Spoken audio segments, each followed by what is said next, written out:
Hola, buenas, ¿cómo están? Espero que se encuentren bien. Continuamos con los tipos de Estado, ¿sí? Eh, Nosotros hemos comenzado hace dos videos con lo que eran los tipos de Estado moderno, ¿sí? Los tipos de Estado moderno. Aclaro, porque ahí cometí una equivocación. El primer tipo de Estado moderno es el absolutista y luego el liberal. De hecho, igual si ven los siglos se pueden dar cuenta, ¿sí? Eh, pero me confundí yo al subir los videos, ¿sí? Eh, Estaría como en este orden, primero el absolutista y después el liberal. Yo me confundí al subir los videos, subí primero este y después el absolutista. Eh, Nos quedarían dos tipos de estados, de los cuales vamos a trabajar uno, porque el tercero sería el estado liberal. De hecho, los dos que nos quedan, es decir, tipos de Estado tenemos entonces el absolutista, el liberal, luego el benefactor, que va a ser el que voy a explicar hoy, y finalmente el Estado liberal. Son esos cuatro. De lo que es el Estado benefactor, ya el año pasado, en historia, estuvimos hablando de este Estado benefactor, ¿sí? Con lo cual, lo que voy a hacer ahora sí es retomarlo, pero va a ser un video breve, ¿sí? De media hora, un poquito menos tal vez.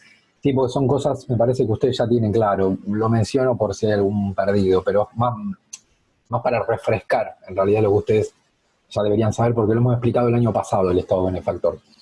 Y el último Estado, que es el Estado neoliberal, ese sí le voy a pedir que lo lean, no lo voy a explicar así con un video, porque en realidad tiene que ver con historia también, ¿sí?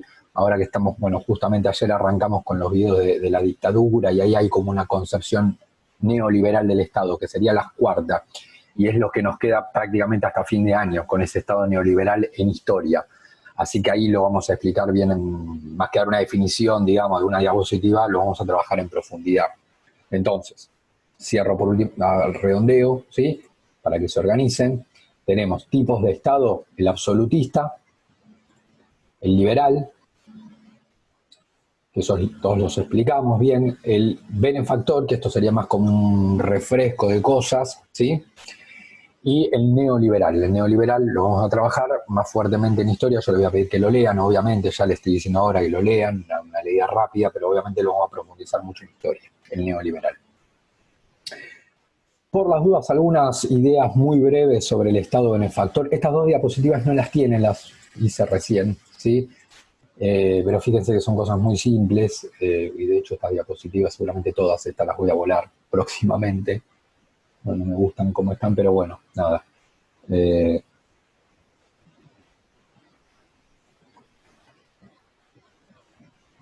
Hice algo así medio rapidongo del Estado benefactor, ¿sí? Algunas ideas que me interesa refrescarles, ¿sí? El Estado benefactor tiene sus orígenes, esto también lo vimos el año pasado, en realidad a fines del 1800, a fines del 1800, a fines del siglo XIX, en Europa occidental, ¿sí? En Europa occidental, ¿sí? En países como por ejemplo Alemania, ¿sí? Y dijimos que es un tipo de Estado que en principio surge con una cuestión más, si se quiere, de tipo más social, ¿no? Es como un tipo de Estado que sobre lo que trabaja es sobre la cuestión social. Este tipo de Estado se consolida, digamos, mucho tiempo, 50, 60 años después, digamos, a mediados del siglo XX, ¿sí? Que en realidad esto es mucho es lo que explicamos el año pasado en realidad y lo que hablamos con Hobsbawm, porque se acuerdan el texto de Hobsbawm, el de principio de año, era la edad de oro, y ahí en realidad funcionaba el estado benefactor, ¿sí? Por eso tampoco es que voy a hacer una explicación muy rápida, de hecho muchos conceptos son iguales, ahora se van a dar cuenta. Entonces surge a fines del 1800 en Europa Occidental y se consolida a mediados del siglo XIX, perdón, a mediados del siglo XX, ¿sí? Este estado benefactor. Como definición, tomamos la definición de Norberto Bobbio, que es un cientista político muy reconocido, italiano, ¿sí? Él plantea que el Estado benefactor, como es necesario llegar a la Inglaterra de los años 40, de 1940, para poder encontrar una afirmación explícita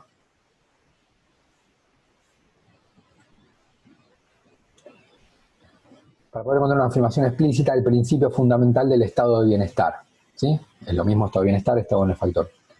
Bueno, ¿cuál sería esa idea central? Que independientemente de sus ingresos, todos los ciudadanos, por el solo hecho de ser ciudadano, ¿sí? Tienen el derecho, fíjense, la palabra ahí, derecho, a ser protegido, ya sea con pagos en efectivo o con servicios. ¿Sí? Como el Estado tendría estas formas de transferencias directas, por ejemplo, de dinero, o también brindando algún tipo de servicio. ¿Sí? Tienen derecho a ser protegidos con pago en efectivo, con servicios, en situaciones de dependencia de largo plazo. ¿Sí? Cuando el individuo, ¿sí?, esté atravesando alguna situación en particular, como puede ser algo permanente, como puede ser la vejez o una invalidez, ¿sí? Hay una situación de dependencia del individuo, ¿sí?, ya sea vejez o invalidez, o de breve plazo, o alguna situación como de inestabilidad, ¿sí?, o de dependencia, pero de breve plazo, como algo más transitorio, en realidad sería, ¿no? Algo transitorio como puede ser una enfermedad, una situación de desempleo o una maternidad. Entonces ahí el Estado sale a responder frente a situaciones de largo plazo o situaciones de breve plazo, ¿sí?, con pagos en efectivo o servicios para el individuo. Fíjense que a veces esto se discute en la Argentina, y está bien discutirlo, porque obviamente hace a la cuestión democrática, ¿no? Pero por ejemplo esto de los planes sociales, en realidad no es algo que descubrió la Argentina ni hace la Argentina, lo cual ya se viene haciendo hace mucho, porque fíjense que es lo que dice acá. Pagos en efectivo, servicios, por ejemplo, situación de desempleo. ¿Sí? Ya se hace en Europa hace un montón. ¿Sí? Lo cual necesariamente no implica que, yo estoy de acuerdo, pero no implica que necesariamente esté bien. Por eso, nada, uno lo podría, bueno, se hace en Inglaterra fantástico, pero para mí está mal, porque bla, bla, bla, y está bien. Puede uno generarse el criterio. Lo que sí estaría inexacto plantear y desacertado, y eso ya es algo objetivo, que no es que ahora se hace en la Argentina esto de dar planes sociales para el que no trabaja y se le da plata, digamos, eso no es que surge en la Argentina, ¿sí? Hay toda una concepción detrás y muchos países europeos lo hicieron y lo siguen haciendo, ¿sí?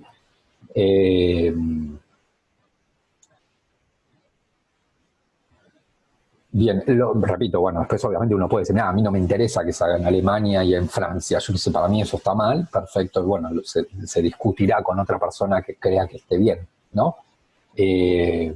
Pero actualmente sigue siendo en Europa así, y a veces hay, yo ahora justo me olvidé de traérselos, pero bueno, se los iba a poner, pero yo ya le dije, me volví como fanático de un programa de viajes, ¿no? Entonces, bueno, muestran a gente común, en realidad, viajando por que vive, en realidad, en distintas partes del mundo.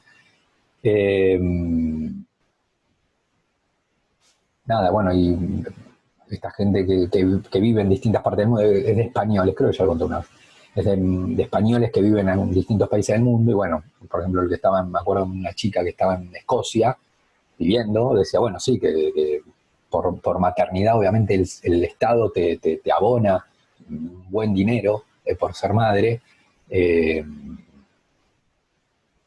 esto era actual, era el 2017 por ahí. Como que en muchos países europeos esto se sigue manteniendo, ¿sí? Entonces, independientemente de sus ingresos, todos los ciudadanos tienen derecho a ser protegidos en situaciones de dependencia, es decir, cualquier individuo en situación de dependencia se lo asiste el Estado a cualquier ciudadano en situación de breve plazo se lo asiste, ya sea enfermedad, desempleo o maternidad, ¿sí? El eslogan de los laboristas ingleses, la parte justa para todos, resume con eficacia el concepto de universalidad de las prestaciones sociales del Estado benefactor, ¿sí? Esta idea como de universalidad. Aclaro acá el concepto de universalidad, porque puede llevar a confusión. Está claro que la universalidad acá pasa por decir, por determinar un grupo, ¿no? Porque obviamente no es que, cosa igual que ahora se está discutiendo en Europa, pero acá no está diciendo, bueno, se le da un salario a todos, porque sí, no, a todos los que están desempleados. Ahí está la universalidad, ¿se entiende? Que dentro de los desempleados yo no miro a quién sí y a quién no, es decir, a todos. A cualquier madre yo le doy esa asistencia del Estado. Ahí está la universalidad, es decir, no digo a esta madre sí, a esta madre no. A cualquier persona mayor yo le doy una asistencia monetaria. No digo a quién sí y a quién no. ¿Sí? O el Estado se hace el tonto y dice, bueno, mirá, no, yo la vejez se ocupa cada uno. Yo que soy el que tiene plata, que viva bien, y el que no tiene, no sé, que se arregle. Yo qué sé, no sé. Como que la universalidad del Estado está en, digamos, de alguna manera intervenir y en ese sentido ser universal, ¿se entiende? Como a ese grupo. Entonces,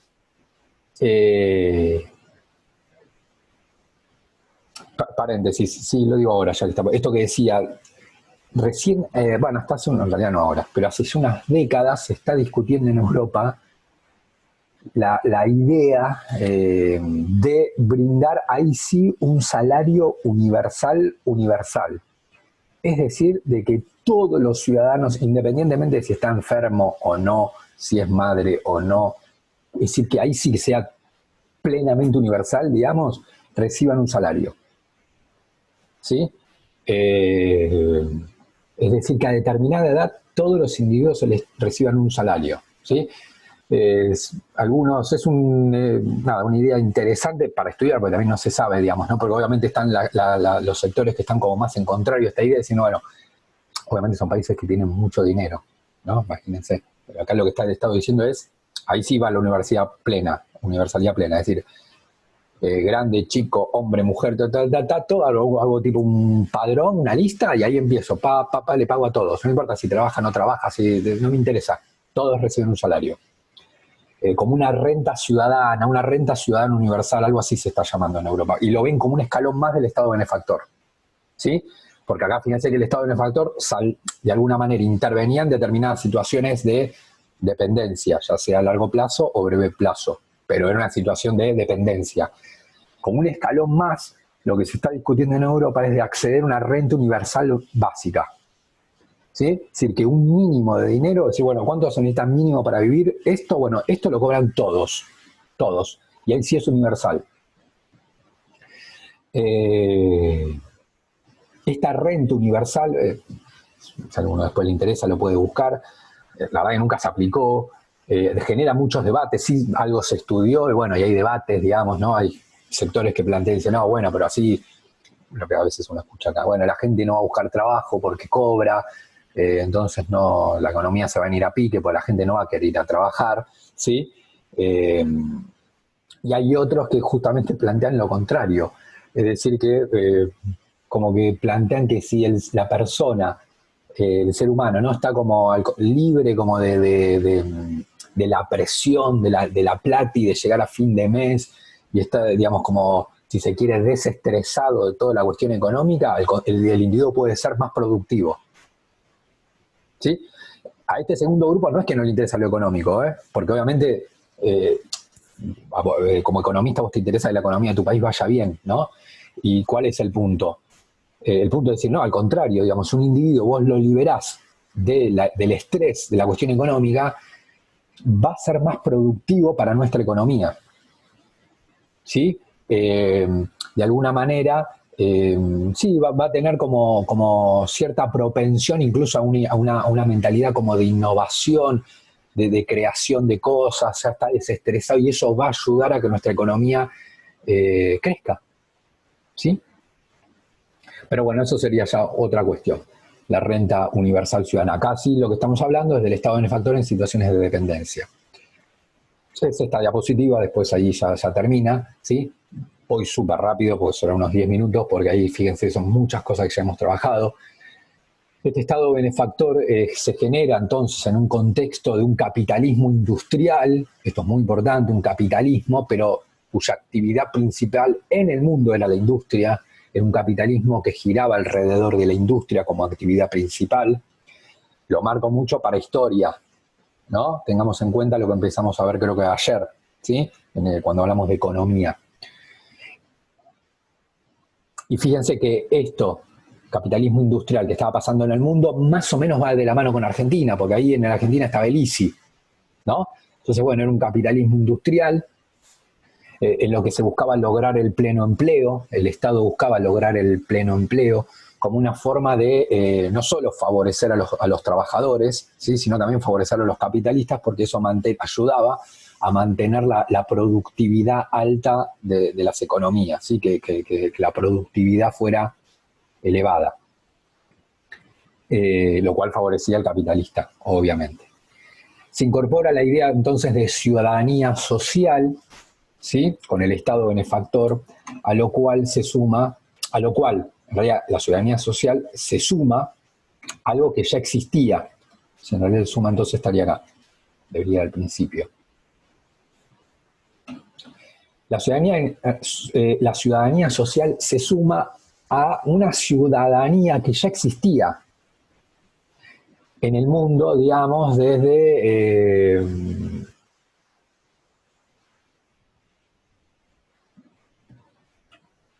digamos, desde 1789, es decir, la Revolución Francesa, con la idea de igualdad política y civil. Ahí ya por lo menos se introduce la idea, y fíjense cómo esto está vinculado a todo lo que expliqué de la modernidad. Cuando yo hablé de la modernidad, hablé de esta idea de igualdad, ¿no? Bueno, es alguna idea bien de la modernidad, la idea de igualdad, ¿no? Un hecho histórico clave ahí fue la Revolución Francesa, cuyo uno de sus ideales era la igualdad política, no decir económico, sino igualdad política, ¿no? De todos los hombres, ¿no? De la mano de eso, obviamente esto no fue automático, sino que llegó un proceso histórico, ¿sí? Diría casi que de 100 años, ¿sí? Es decir, porque recién 100 años después yo comienzo a tener la idea de la soberanía popular, digamos, sin restricciones por ingresos, digamos, ¿no? Sí, el voto pero universal, no solo de la burguesía, ¿sí? Sino de los sectores medios y populares, ¿sí? Como una ampliación del sufragio. ¿Por qué? Porque está la idea de que todos somos iguales, entonces todos tenemos que participar en la elección, ¿sí? Entonces yo puedo decir que un siglo después, es decir, a fines del 1800, ¿sí? A fines del siglo XIX, se introduce esta idea de ampliación del sufragio, y entonces ahí yo llego como a la idea de, que es lo que quería decir al principio, algo que ya estaba establecido en el mundo, que era la idea de ciudadanía política. La idea de ciudadanía política pasa por justamente la cuestión de que los individuos pueden elegir a sus representantes, pero acá también se lo ve como un derecho, que digamos, no es que el Estado es bueno y me da algo. Esto para después vincularlo con esto, ¿no? No es que el Estado, es como que cuando votaron las mujeres, no es que el Estado es bueno y le dio a las mujeres la posibilidad. No, en realidad lo que hizo el Estado es reconocer algo que de alguna manera antes no existía y que estaba mal, ¿sí? Es como de alguna manera reconocer algo que te pertenece a vos. No es algo que yo te doy a vos, ¿sí? Yo lo que hago con vos es, vos mujer, es reconocerlo, pero no es que yo te doy a vos, ¿sí? Es la posibilidad de votar, porque ahí sería como una cuestión más, como bueno, yo te estoy dando algo, yo soy bueno y te estoy dando algo, ¿sí? En realidad yo lo que estoy haciendo, ahí entra la idea de ciudadanía y de derecho, a veces es difícil percibir esta diferencia, ¿no?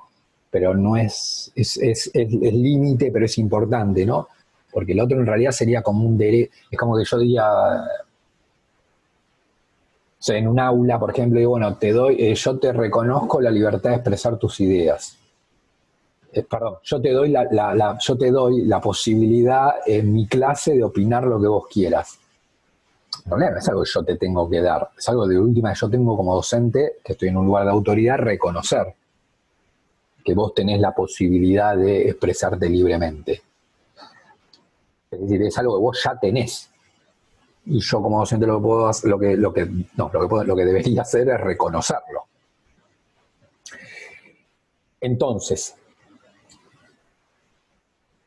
hacia fines del siglo XIX estaba claro la idea de ciudadanía política, es decir, bueno, los hombres, y con el correr del tiempo también las mujeres, se van a ir sumando a la igualdad política, es decir, todos tenemos el derecho de elegir a nuestras autoridades. Ningún subgrupo de la sociedad tiene más derecho que otros de elegir, porque son las autoridades de todos, ¿sí? Entonces no hay un grupo que tenga más prioridad que otro para elegir, sino que ahí somos todos iguales. Ahora, eso es una ciudadanía política. Con el Estado benefactor y por eso digo se suma, no es que obviamente se anula la ciudadanía política, sino que se suma un escalón más, que sería la ciudadanía social, en la cual, ¿sí?, obviamente, esto que decíamos antes, determinados bienes y servicios se los considera de acceso universal, como al voto. Hago el paralelo con la ciudadanía política para que se entienda. De la misma manera que el voto, al voto se llega a través al voto se llega a través de, digamos, de una igualdad o de no diferenciar, digamos, no me interesa quién es la persona, es una persona, un voto. De la misma manera, el acceso a la salud tiene que ser igual. No me interesa quién es la persona, una persona y otra tienen que tener acceso a la salud. Y eso no es algo que, ahí voy a la idea, no es algo que el Estado te regala, sino es algo que a vos te pertenece. Vos tenés el derecho a elegir a tus autoridades, eso es soberanía política, aclaro, diferencien. Y por el otro lado digo, vos tenés derecho a que tu hijo sea vacunado, independientemente de si tengas plata o no. Tenés derecho al agua potable. No es que si tenés plata tenés agua potable y si no tenés no tener agua. Entonces ahí el Estado te reconoce eso, ¿sí? Entonces ahí se introduce la idea, esto voy súper rápido porque es lo que decíamos antes, la idea de derecho, más que de beneficencia, ¿no? Acá como que la estaría como negando, no sabría cómo negarlo esto. Un poco no, pero malísimo. ¿Sí? Entonces, finalmente, sí, bueno, acá está toda la idea de derecho, esto que decíamos, ¿no? Derecho vinculado a la ciudadanía social, ¿sí? Digamos, se suma la ciudadanía política a la ciudadanía social. Entendido como un derecho, no como algo que regala el Estado. Por último, hablamos esto está muy claro en Hobsbawm, ¿se acuerda esta idea de buscar como cierto acuerdo, no me acuerdo de la palabra, creo que era consenso, ¿sí? Y la palabra que utilizaba Hobsbawm era consenso, es decir, que el Estado, y en alguna forma lo vimos en peronismo, fíjese que el peronismo de fin del 40 más o menos también va por ahí, ¿no? Esta idea de buscar como cierto acuerdo entre capital y trabajo, ¿sí? El Estado era el que buscaba como el acuerdo en un marco de capitalismo industrial de llegar a acuerdos para su política económica, para su política social, ¿sí? Buscaba acuerdo entre los actores del capitalismo. Las cámaras empresarias de parte de los capitalistas y los sindicatos de parte de los trabajadores. Por eso los sindicatos van a tener un peso muy importante en ese mundo. Y eso lo vimos en Argentina, cuando hablé en el texto de Gordillo, cuando en el texto de Romero, en el texto de Svampa, en las diapositivas que yo hablé, como esa cuestión sindical importante, ¿sí? Esto era en todo el mundo, en muchas partes del mundo era así, ¿sí? Donde los sindicatos tenían un peso muy relevante, ¿sí? Lo mismo que las cámaras empresarias, porque el actor convocaba a esos actores para, de alguna manera, acordar sus políticas. Por eso lo que se busca es como un acuerdo entre las clases sociales, como llegar a acuerdos entre clases sociales.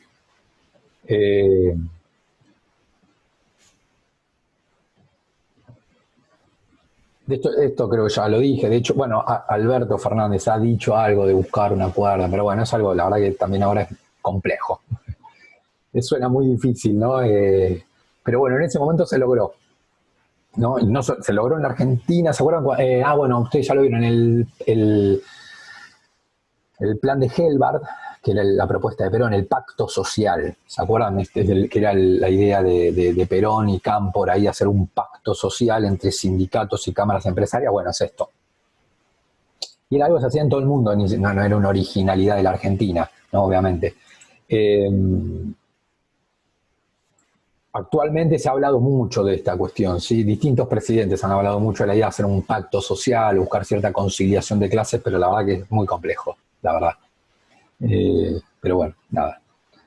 Finalmente, en cuanto al financiamiento, es decir, ¿cómo se financiaba esto? Supongo ustedes ya lo saben. ¿Cómo se financiaba esta política que, por ejemplo, dice, bueno, hay que apoyar, hay que sostener a la vejez, a la invalidez, hay que sostener situaciones de enfermedad, situaciones de desempleo, situaciones de maternidad? ¿De dónde salen los recursos? ¿Se acuerdan que acá hemos hablado de lo nombro, no lo voy a explicar obviamente, de una política impositiva de impuestos progresiva? Sí, esto lo expliqué el año pasado, que tenía que ver con, acá sí, diferenciar los niveles de ingreso y a partir de ahí cobrar de manera diferenciada. ¿Sí? El Estado recaudar de manera diferenciada, no era lo mismo, no aportaba lo mismo en términos de porcentaje, no aportaba lo mismo el que ganaba 100.000 pesos que el que ganaba 2 millones. Se variaba el porcentaje. ¿Sí?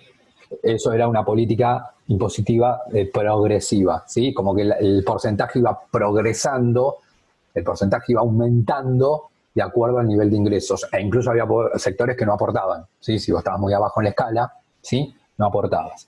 Finalmente, este estado benefactor obviamente uno lo asocia a esa economía de tipo mixta, que son las que vimos de hecho el texto lo dice con la misma palabra, economía mixta, que es lo que hemos hablado en Hobsbawm. ¿Se acuerdan de eso que decía economía? Por eso dije es muy importante que decía economía mixta, 2 puntos. A, B, C, D, ¿sí? Pleno empleo, keynesianismo, política impositiva progresiva, alianza de conciliación de clases, bueno, todo lo que ya hemos explicado ahí.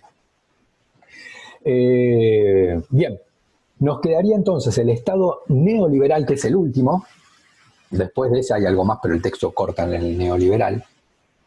El Estado neoliberal corta, que ese lo vamos a explicar en historia ahí, que en realidad tiene que ver con lo que vamos viendo en historia. ¿Qué nos queda de este texto? Que es lo que voy a comenzar en el video siguiente, que es algo bastante extenso, que serían las corrientes de pensamiento en torno al Estado. ¿Sí? Cómo distintos pensadores, ya pensaron ese Estado moderno, ¿no? Marx y Engels, Weber, Bernstein, Lenin, Gramsci, Maurras, ¿sí? Cómo distintos pensadores fueron, entendiendo el Estado moderno. ¿Sí? Bueno, espero que se encuentren bien, que tengan un lindo fin de semana. Adiós.